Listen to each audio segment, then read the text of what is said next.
Hello guys, welcome to my vlog. Ito tayo sa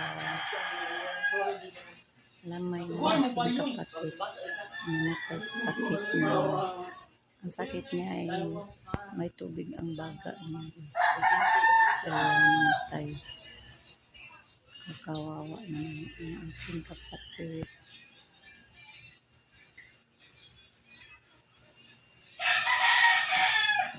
Pero salamat na lang hindi siya nagtitiis. Luma na lang siya kaysa magtiis pa siya sa sakit. Kaya ito na siya ngayon ang kawawa ng kapatid. Kaya siya anak walang asawa. Single.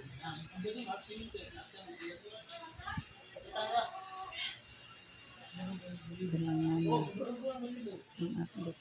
17